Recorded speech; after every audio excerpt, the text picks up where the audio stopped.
नमस्कार साथियों, लोक का जो पर्याय होता है वो समाज होता है। पुराण के दृष्टिकोण से शिवलोक, स्वर्गलोक, वैकुंठ लोक, भांति भांति के लोक हैं। लेकिन हमारा जो ये लोक है, हमारा समाज है।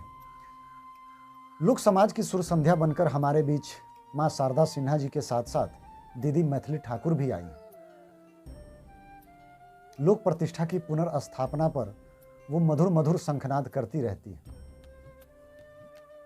आज भी जब कोई उनकी साँझ लगती है, यानी कि महफिल सजती है, तो सुमधुर मधुर सुर की साधना से फूट फूट कर सामाजिक मर्यादा बहने लगती है।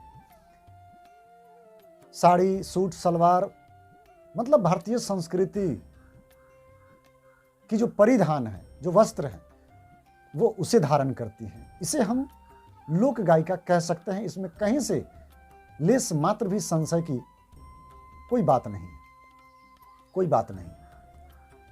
अब नेहा सिंह राठौर की रचना को आप देख लीजिए। राज व्यवस्था प्रणाली वाले इस भारत में केवल यूपी है और उसी यूपी में काबा, और केंद्र में चलिए तो केवल मोदी जी के दाढ़ी पर उस वामपंथन बहुड़िया का ध्यान है।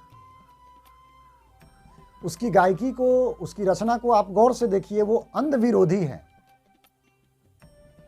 लेकिन आप नोट कर लीजिए, आप तो आनन फानन में कह देंगे कि सरकार से सवाल करना तो किसी का काम होता है, सबका धर्म होता है। बिल्कुल आपका धर्म है, लेकिन आपका यह भी धर्म था कि लोकतांत्रिक प्रणाली वाले इस देश में जो लोकतंत्र की जो गाड़ी है, उसकी दो धुरी हैं, दो पहिए हैं, एक सत्ता पक्ष और एक प्रतिपक्ष।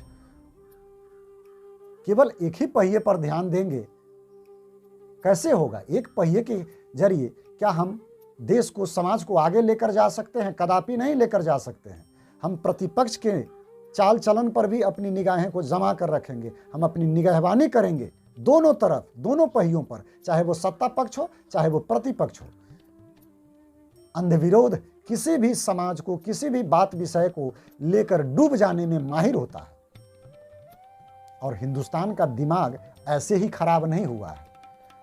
पीतल को तांबा यहां कह दिया जाता है, पूरब को पश्चिम बता दिया जाता है। बिना सोचे समझे इतने छुट भइये पत्रकार इस समय हो गए हैं हिंदुस्तान में, बिहार में, उत्तर प्रदेश में, जिसका कोई हद हिसाब नहीं है।